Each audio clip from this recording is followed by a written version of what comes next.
Welcome to Baddie, a monthly podcast by For the Breast of Us, the first breast cancer community for all women of color, where we share real-life experiences, information, and education to help you live your best life after a breast cancer diagnosis.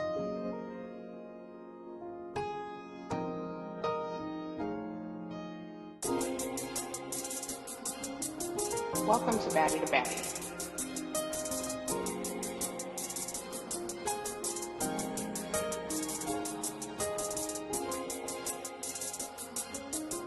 Welcome to Baddie.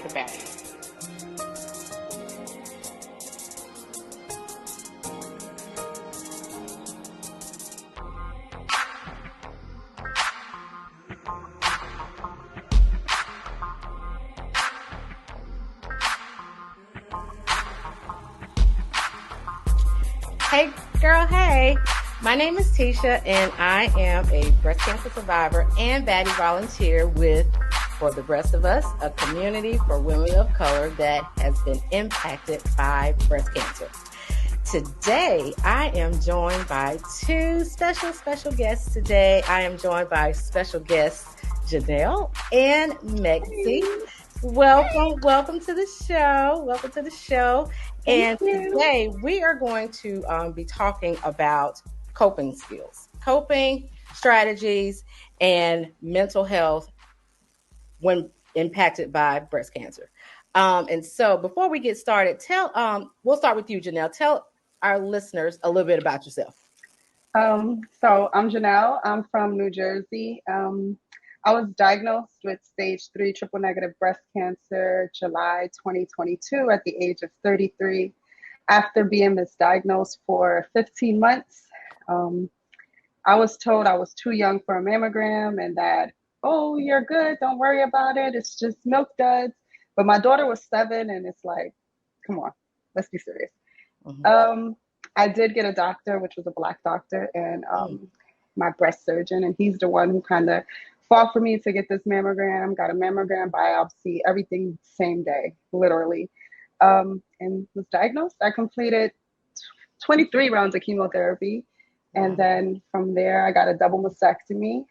I recently just completed maintenance therapy 4 months ago, so I'm just 4 months out.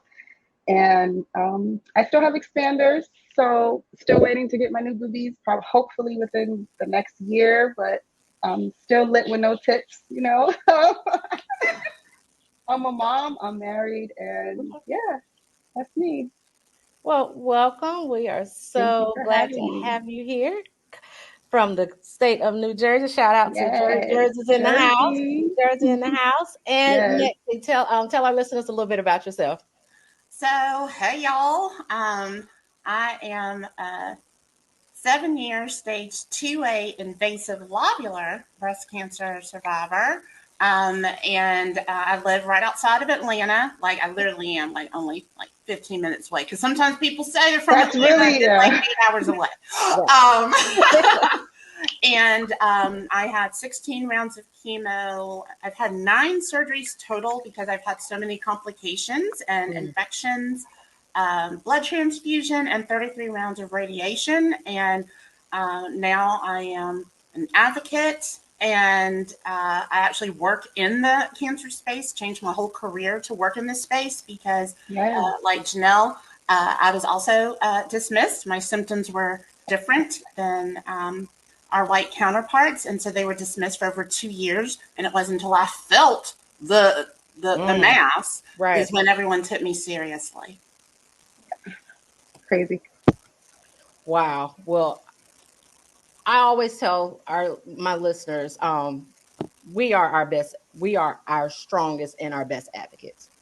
And it is so unfortunate that you were dismissed, but I'm so glad that you did not accept that.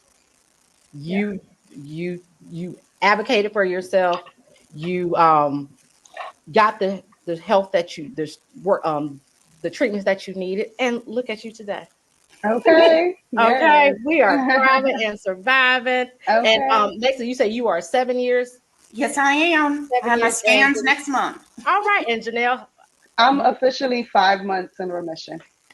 Yes, yes, We celebrating that. We celebrating yes, 5 months. We celebrating 5 days, yes. 5 houses, 5 years. All right, 7 years, and I myself am a 9 year survivor. So I will be This 10 is, years. I love this, I will be seriously. 10 years in August. So God is awesome. God is awesome. Yes. So we're just gonna have a chat. We're just gonna talk. Um, and both of you, chime in when you see fit. So when you were diagnosed, when you got the news of your diagnosis, because today we're talking about coping skills and our mental health, which we know that it is very important, that we need to take care of that. But when you got the news of your diagnosis, what emotions went through your what did you feel? What emotions went through your mind? I would say for me, Hmm. honestly, I already knew.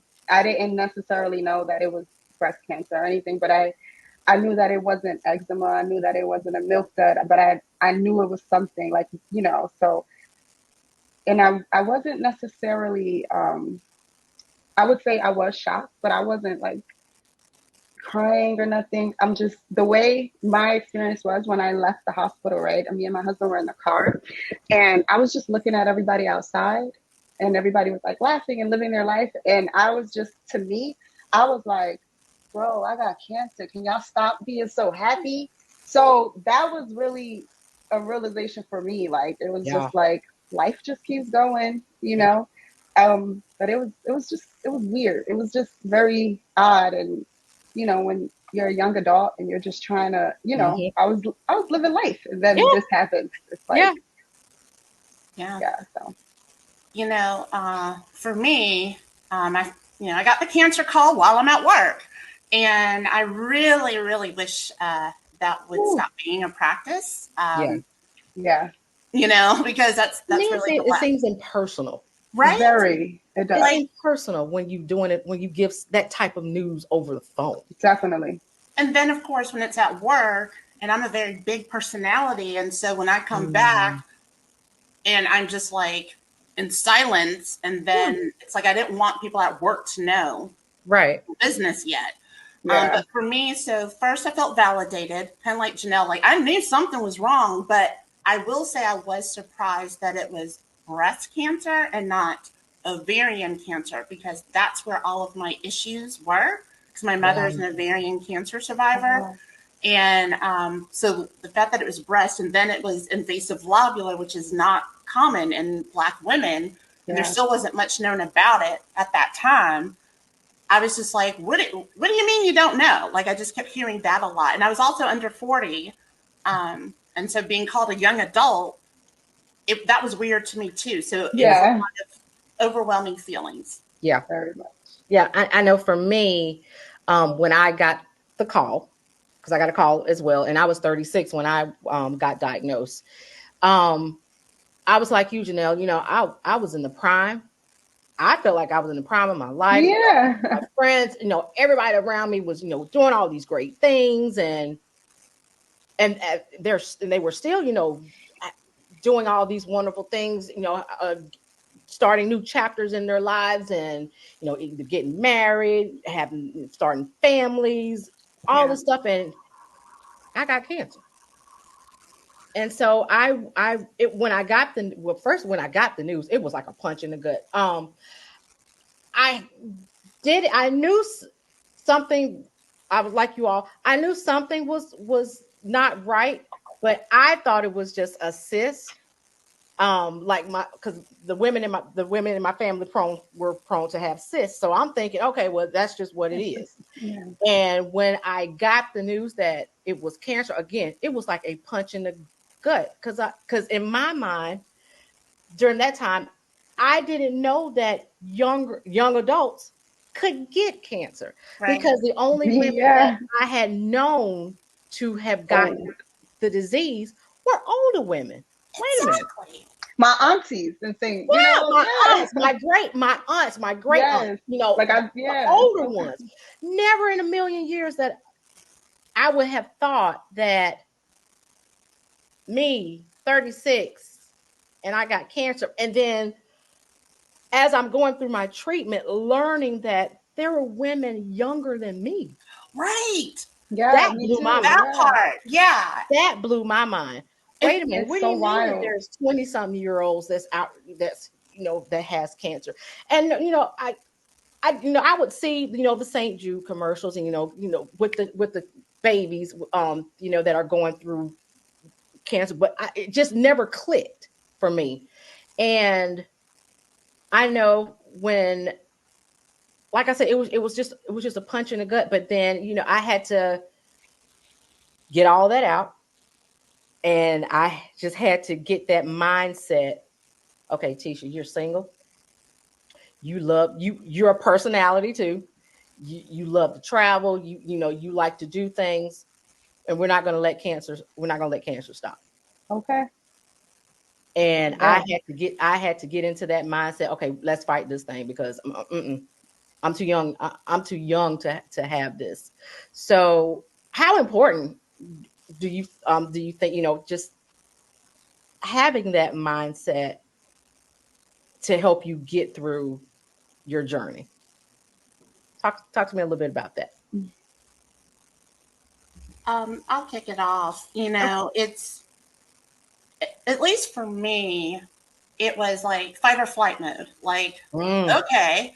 Um, and I forgot to mention the other thing I felt was fear of this was going to bankrupt me because I'm single. I'm still single, but I was single at the time. I was not where I wanted to be in my career. And the first mm, thing I thought was, how am I going to pay for all this? Like, Yeah. that was my first thought. And then, later I realized what an awful thought that any patient should have. Like, your sole focus should be, you know, get her mhm. done. But it was Yeah. hard because my mother also has cancer. She has a rare blood cancer now. And so we're both like in chemo at the same At the same time. time. Wow. So it was very weird. It was weird to be called a young adult. And Mhm. it was hard.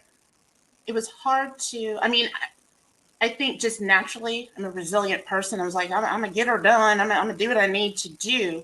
But it was also difficult to not see anyone that looked like me and that was my age. And it was weird to be called a young adult in my 30s because I was at Yes. the Yeah. end. And I'm like, young adult? What are you talking Like about? I'm an Right. adult. Right. Right? I'm like, what do I'm you an mean? adult. I'm an I'm adult. out of school. Right. And that's when I learned about this whole underrepresented category. And I was Hmm. like, what? Yeah. So it was lonely at first. And I had to really seek out Yeah. community Yes, Yes. to definitely. get me through it. Yeah. Right. Absolutely. And that is so important. You touched on a really great point. Having a support system Definitely. is, I can't stress enough the importance of that.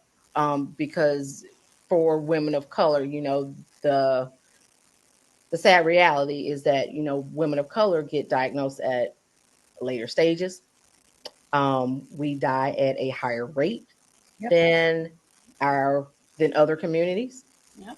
um, for different reasons, and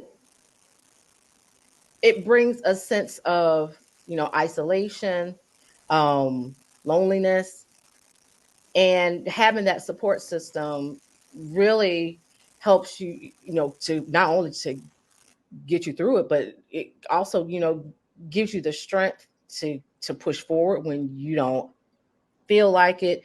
It gives you a sense of community, and 100%. also you're not alone.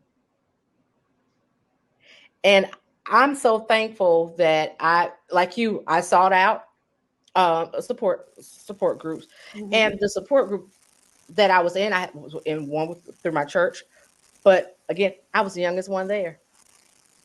And the only thing that we had in common was the fact that we all had cancer. It's like I could not relate.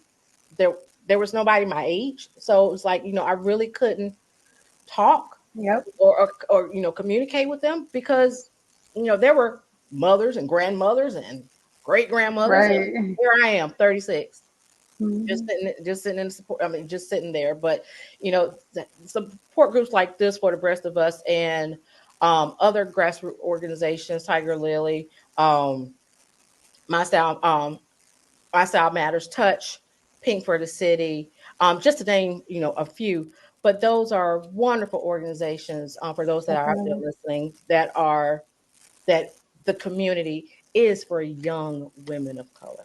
Yep. So, Yep. again, just I having think that. that's the best thing to do. In the beginning of my journey, that's what I did. Just, I think that was my best decision. I Yeah. didn't see anybody that but white older women in support groups, honestly. Mm-hmm. Yeah. Even now, when I go to the cancer center, I'm still the youngest person, and I'm not even that young. I'm 35.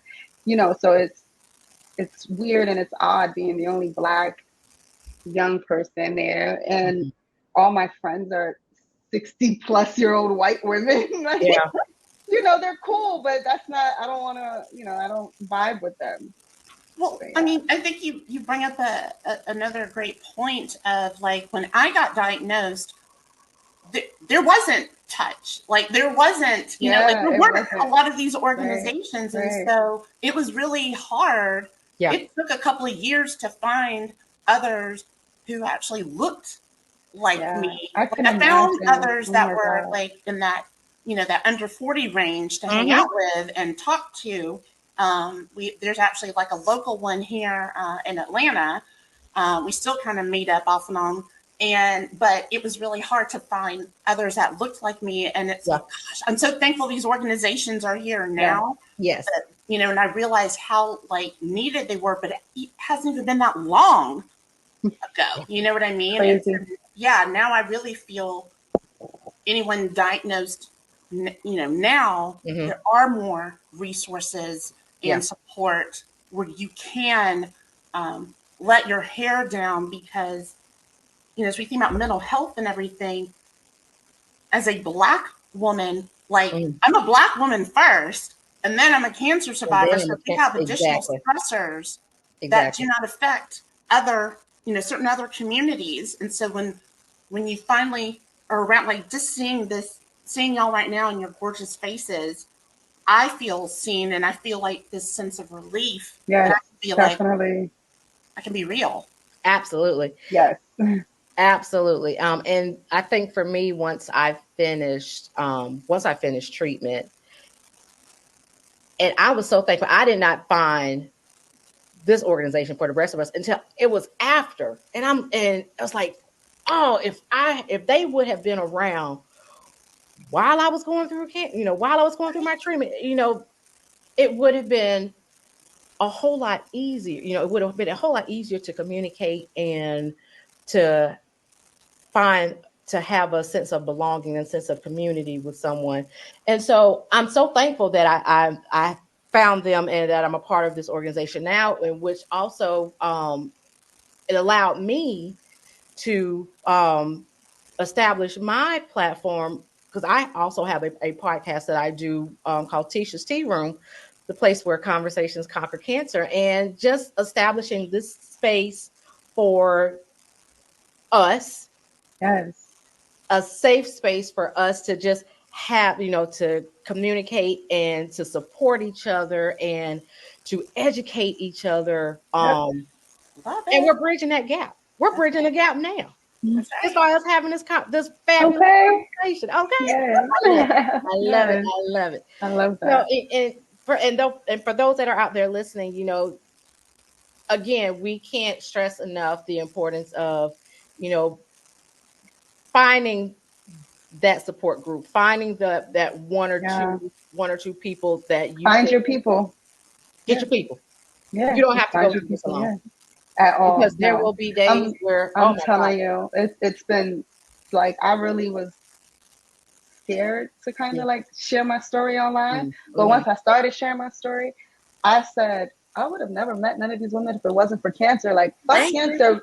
Realistically, fuck cancer, but thank God for cancer too, because these women are amazing. Because we It don't only was talk about cancer. Agree. Yes, it is a Yeah. sisterhood that we never thought Oh my that God. we would Yes. ever be in. I tell you, Seriously. it's a sisterhood that It's a different type of it support is a different type system. of Oh my support. God. Absolutely, Yeah. because no one knows what you're going through, what you're feeling, than the ones that have gone through it. Yeah. Than this sisterhood right here. Right. You're grateful for your family and your friends, but they can only support you to a certain extent. because they haven't gone, they they don't didn't get go it. through it. Hmm. They didn't go through the chemo. They didn't go through the radiation. They don't have expanders, Okay. They're not doing Yeah, they not. they didn't Yeah. lose their hair. And when you have a community like this, that girl, let me tell you what happened with me.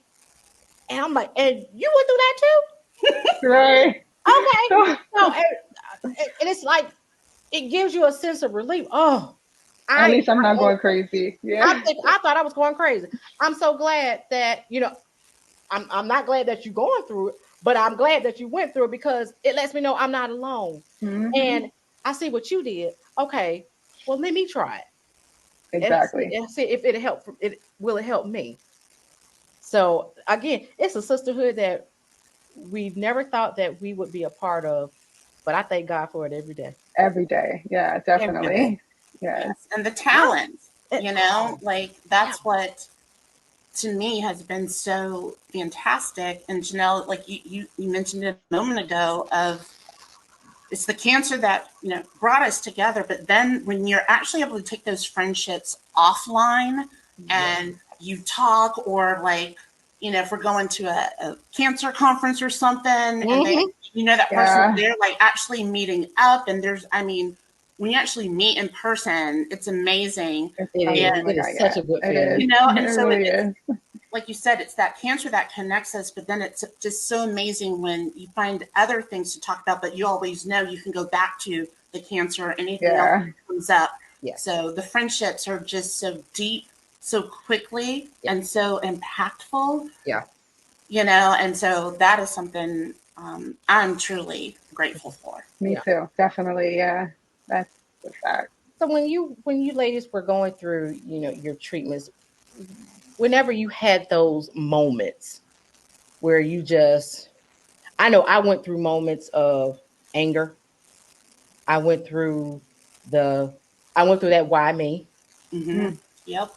mm, My friends are, I have a friend that she just got married. She's getting married. Or I had a friend that's pregnant. Why am I going through this? yeah. And it's like, and then I went through that. Well, what did I do to did I eat some, what did I eat? I went through all of that in my mind. Did I eat something? Did I do something in my diet? Did I not Right. do this or did I not do that? How did you, when you were going through your moments, how did you cope? What did you do to help you to get through that? For me, I love music. I'm old school to the heart. And I get that from my father, God rest his soul. But I would put on music, I would dance, laughter. I love to laugh. So I would try to put on any comedy show, anything that would make me laugh. That helped me just to get through those moments and just to give me a little bit of just a little bit more strength just to push through. What were some things that you did to cope that helped you when you had those moments? How did you get through? And Um, what were some things that you did? I would say for me, it was harder for me to have those moments because I have my daughter like attached to my hip. Mm, So for me, it was a little bit harder for me to release that. But when I did, I did do it. Like, yeah. I did the why me and all that crying on the floor in the bathroom, just staying there for days. Mm-hmm. But I like to paint. So I will Okay. blast my music and paint and do some yoga. THC works for me as well. But with all honesty, like my daughter really kind of was the person for me because when I was bald, she was drawing on my scalp with markers and trying to make me feel better. And Yeah. at the time, I didn't realize that's what she was trying to do. But looking back, it's like, oh, yeah, She had her place. yes, And yes. so, real quick, how did you tell your daughter? I did tell my daughter because I feel like I'm just open Yeah. and I'm close to her, and she knew visibly, she was Yeah. gonna see it. She was gonna see a change. She was gonna see I wasn't going to work. I wasn't gonna be taking her to school, and Mhm. then I did hear about neuropathy, so I wasn't gonna be able to do her hair. So I literally told her the week after my first chemo Okay. because she just was in, this was the first year that she went back to school. I had to re-enroll her in school. I was homeschooling her. So Okay. I had to re-enroll her in school. And I told her, and she was all in her brain. She was like, so chemo is you ring the bell. That's all she knew That's all she. Okay. because YouTube, she doesn't necessarily know everything. So Right. I did tell her, and the way I kind of explained it to her was, the chemo is making me sicker to make me better, to, just kill the cancer. Mm-hmm. But every day it was different questions and things. But she was better than what I thought or what anybody on social media or any doctor would probably think. Kids are so resilient. I think if you're just That they honest and are. open, you know, it That was, they are. yeah. And like I said, she had her place. She did, yeah. She had her place of what she in her task of what she Yeah, needed she to do was she was cool. to help mom get through. So, and like you said, kids are resilient.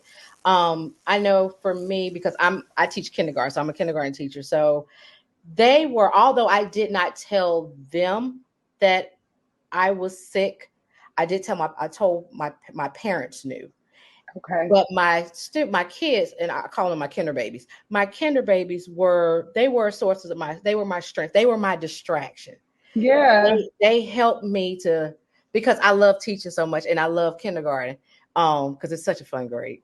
It's a Everybody, fun age. it's a fun age. It is a fun Yes. grade, and there's never a dull moment.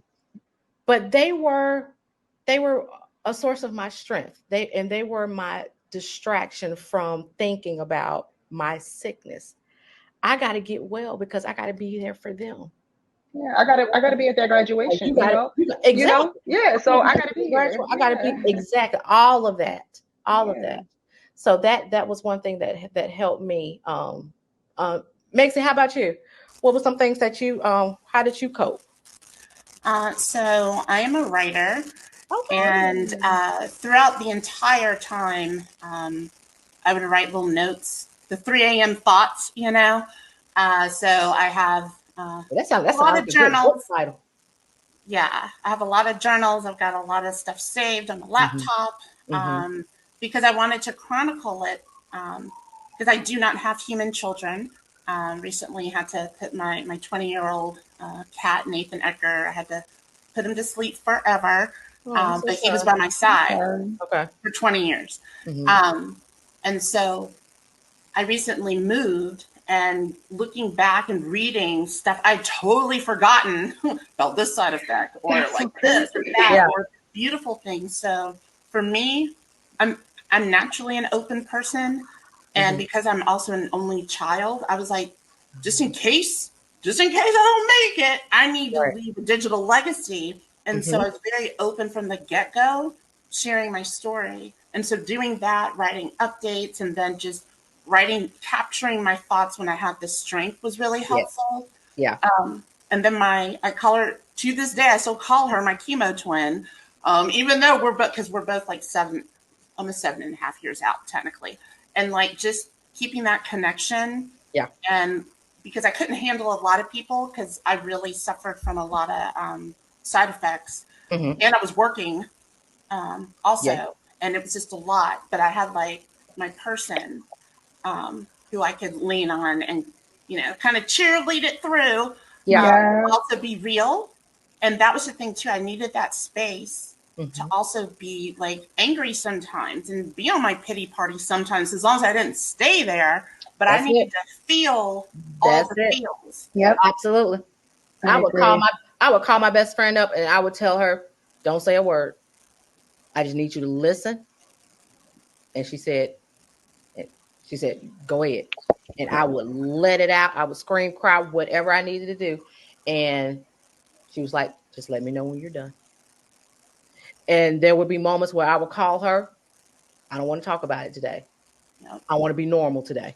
Hmm. Let's talk to me as if Yeah. I don't even Mhm. have cancer. I need normalcy. So tell me what happened. What happened with such and such? Tell me something to make me laugh. I had two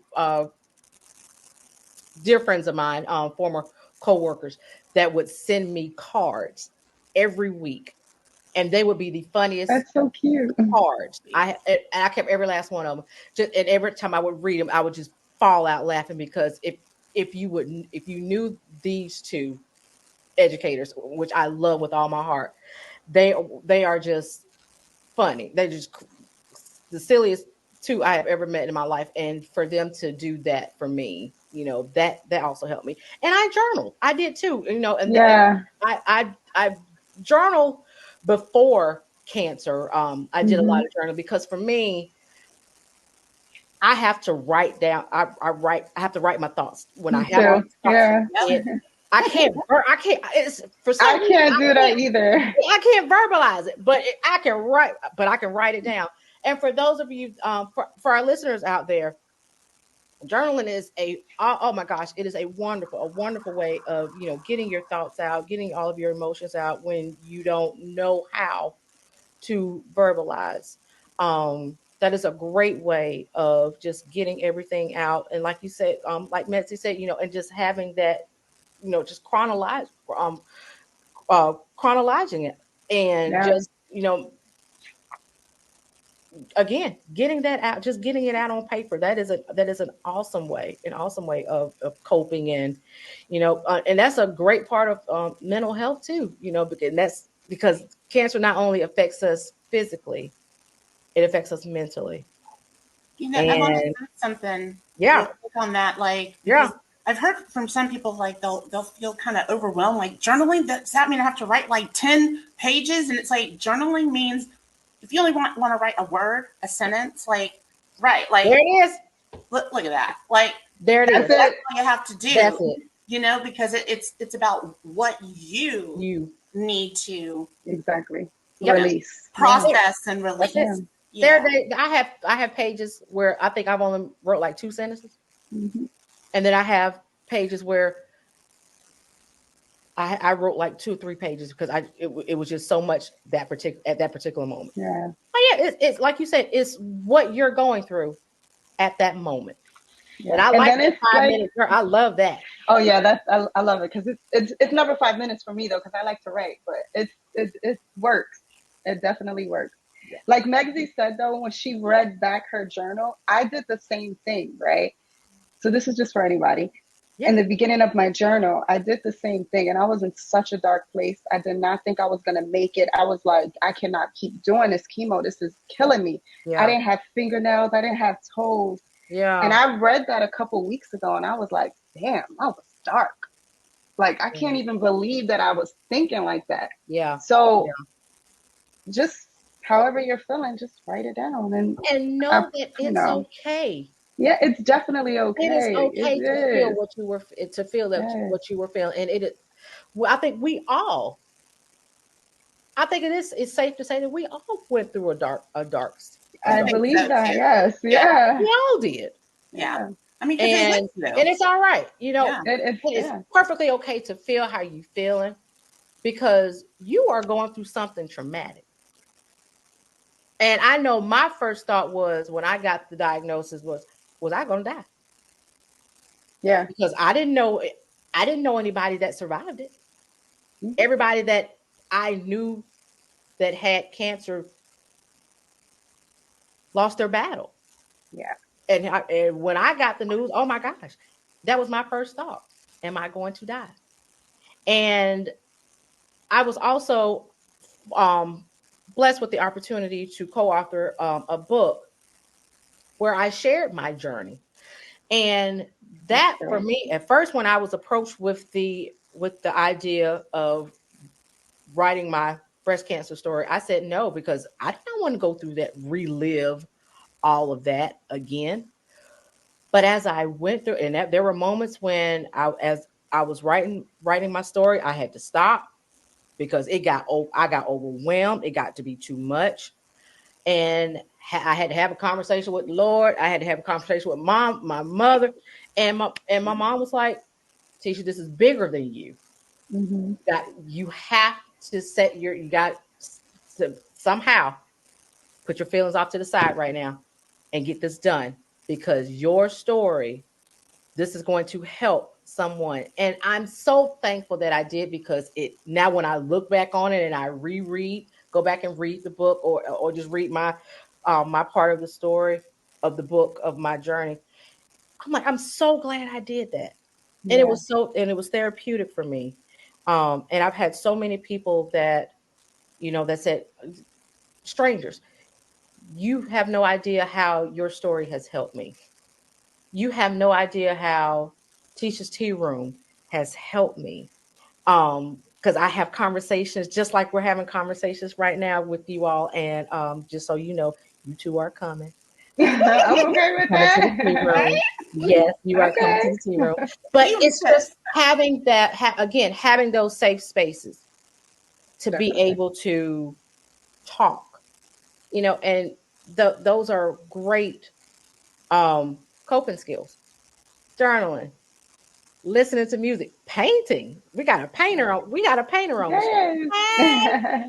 Hey, hey, girl. Hey, go ahead, paint Yes. us the nail. Yes, we Hey. got painters. Painting. Some people exercise. Some people Yeah. just Yoga. yoga. Um, that is awesome Yeah. ways of coping and just getting your mind to calm down, distracting yourself. That's all it is. That's all it is. Well, something I realized is, so I've always been a big proponent of therapy, and Oh, so I was in therapy Love like therapy. pre-cancer, like okay. pre-cancer, Yep. right? And Mm-hmm. then after going through my cancer experience and just having so many complications and things like that, while also seeing my mother going through chemo, trying to get her in Mm-hmm. a clinical trial. Like, I mean, it Yeah. was just a lot going on all at once. Absolutely. I realized, okay, the coping skills I had learned from my pre-cancer therapy days were no longer serving me. And I Yeah. had Me to too.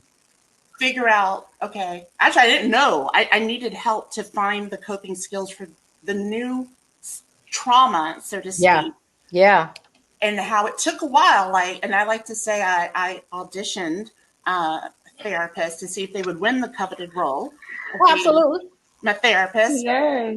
because, and I think that's just so important to mention that getting therapy, is okay. It takes a lot of courage to admit that you need some help. Yes. And also, Yeah. you want to gel with that person. And I'm telling you, my therapist is a young white dude, and he is the best there. Like, I never would have thought it would work, because I pushed. Uh-huh. Um, and he's been absolutely amazing with the different techniques, because going through this process, Mm-hmm. and especially the further out you get, you discover triggers, or Yes. and that's because, like, you're starting to heal, but now I can't watch medical shows, so I had to, like, learn what my triggers were Oh my Yeah. that I God. never had Yes. before. Yes. I love this Yeah. because you guys are helping me. Good. Good. And I'm so glad you brought up therapy, and seeing a Yeah. therapist, because in the African American community, it's had always been frowned upon to go see a therapist. We don't talk about our business. We was Right? always brought up, and I'm from the South. So I know you. I'm sure you know, I was and gonna say, I know. you No, know, I know and too. Jeanelle, I'm sure you know too. We were always brought up, and our mothers, our grandmothers, our great grandmothers. You don't talk about your business to nobody else other than in your That's family, this household. Mhm. and whatever goes Don't on go in this outside this household house. At this house, no. stays in this household. But we have to get out of that mindset, Mhm. because I tell you, I was before cancer, I was in therapy off and on, but after cancer, I currently have a therapist now, and I've been seeing her now for the past 2 years.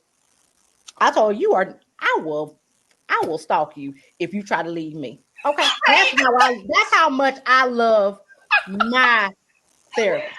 The And I way you love her, and started. she's a black woman, and I love her with everything I have Oh in me. my And God. I tell her, I think the last time and I'll tell you this quick story. The last time that we met, because we would meet like twice a month, And she told me that one session that we're gonna start cutting back. And our sessions were virtual. And she said the look that I had on my face when she told, because I was about to start crying. Girl, you're not leaving me. You're like, are you breaking up with me? And I said that. I'm like, are you don't want breaking to up be with with me? Oh, I said, oh no. Oh no. She said, but Tisha, you're doing so good now. Okay, yeah. But But I you're need still not going you. nowhere. You're still not going nowhere. Oh no. I will stalk you. And she just felt Yes. and it just, it's just a testament of, again, having somebody with that's objective, that you can go to and just let it all out. Release And they it. give you a Definitely. different perspective to look at things, and to give you different strategies where to help you with where you are at that point in your life. Yeah. So listeners, if you're out there, therapy is wonderful. Yes. I love Get therapy. get you a therapist. And I like what Metsy said, audition. Yep. Audition. Find the one that fits you. And just like if you audition for therapists, audition for doctors as well. If they don't meet your needs, if they're not hearing you, go somewhere, find somebody. Next. Thank Right. you. Thank you. Okay. You don't know how many surgeons I don't went through. Okay. Janelle, no. And I'm not. Mm-mm. Next. Bye. You gotta go. Absolutely, absolutely. So no, you are in the driver's seat, because Yeah. this Yep. is your health you're trying to stay on top of, and that you're trying to get better. So you want the best of the best. Yeah. You are your best advocate. You know what, Tisha? I love that. Like, I also cut back on like seeing my therapist. And remember the first time I was like, what do you mean? Right. But then I realized, oh, I am healing, but knowing also too, if I'm starting to feel overwhelmed, that I can go back and be like, I okay, can I think go we back. need to increase from like 1 time a month to 2 times, maybe True, 3. right. Right. But I also want to tell the listeners too, because I've heard this, is therapy is expensive, right? And so I just want to remind people, you can always ask for a sliding scale fee. And because I did that with Okay. my therapist when I was still having additional surgeries in my survivorship due to the original surgeries of the cancer. Mm-hmm. And I remember he asked me this, and I thought this was such a great question. He was like, all right, I can do a sliding scale fee. How much would you pay that would make you come to our sessions? And I was like, I like what? that. Wow. I like that. I And like I was like, that. wait, what do you mean? And I was like, oh, okay. All right. See, that's why you're good. Okay. You win. You But won. That's it. right. But it's really like taking the time and devoting intentional time to work on the mental health. Yeah. And because the coping skills, especially for those, like, you don't know what permanent side effects or damage has happened if you're like newly, like, Like Jeanelle, you're me. 4 months Yeah. out. Yeah. And that's the thing. It's like you don't know. And that's what's so scary and can be hard. And that can really mess with your mind. Yes. And then when you do discover, oh my God, I've got health issues, I've got this, like, one of my big ways that I advocated for myself and my coping skills was, okay, I'm going to need someone who understands cancer, who understands that I was diagnosed under 40. I'm in chronic pain. Like, I'm talking to y'all right now, my pain level is sitting at like a 9. It goes from a 6 to a 14. I need someone that's going to help give me coping skills on how Yeah. to figure out my nervous system, which is Right. something I never thought I'd have to do. Right. So you matter, and it's important because cancer is so 100%. big. This is so big It is. that It you're really gonna is. need some coping skills. It Yeah. really is. 100%. Wow. Talk about a wealth of knowledge that you two have just given. I mean, talk about bridging the gap and advocating. You two are advocates, right? I didn't know that before. My mama You always used to tell me you I are just got a you smart honey. mouth. So your name is Jeanelle, patient advocate. Okay. You are now a survivor patient advocate. Yes. So add that you have a title now. You are. I've been telling my mama that now. I said all that talking back. and not accepting no for an answer. That's just No, yeah, you are a patient. Yes, you are an advocate. And I just want to, listeners, I don't know about you, but I know I have been thoroughly, this has been a wonderful, wonderful it conversation. really has. And I hope that you all have gotten some great information on how you can cope with going through cancer, how you can, help with your deal with your mental health as you're going through cancer, and know that, that there are such great resources out there, like For Yes, the there Rest is. of Us, like Tisha's Tea Room, Yes, like Pink for the City, yes. Tiger Lily, all of these wonderful, wonderful organizations that cater and that represent us, That part that right there. That's represent the us, most important part. that most important part, that look like us, that you have safe spaces. And there's so much information out there on, how to choose a good therapist for you, how to cope when you're going through whatever it is that you're going through at that moment. That's why we stress the importance of having support groups, because I promise you there's someone in that support group that has Yep. probably gone through what you're experiencing right now, so that you don't have to feel like you're doing it alone. Hmm. So again, I want to Yes. thank you. I want to thank both of you for taking Thank this time out you. to Yeah. come Thank and you. chat with us with Baddie to Baddie. And for those that are listening, please listen to this wonderful, wonderful podcast today on Spotify, Apple Podcasts, or wherever you listen to your favorite podcast. And please subscribe and subscribe to my YouTube channel, Tisha's Tea Room. And I am also on social media on Facebook as well as Instagram, Tisha's Tea Room. Please like and share. Again, subscribe to my YouTube channel. I have a show coming up on this Sunday. So I hope to see you. And Jeanelle and Mexi, get ready. You come to the tea room. I'm And ready. with that, I wish all of you a wonderful evening. Take care, and we will talk soon. This is another Baddie creation brought to you by For the Rest of Us. Don't forget to subscribe to Baddie to Baddie wherever you get your podcasts. And follow us on Facebook and Instagram at For the Breast of Us, on Twitter at The Breast of Us, and check us out online at breastofus.com. Thanks for listening.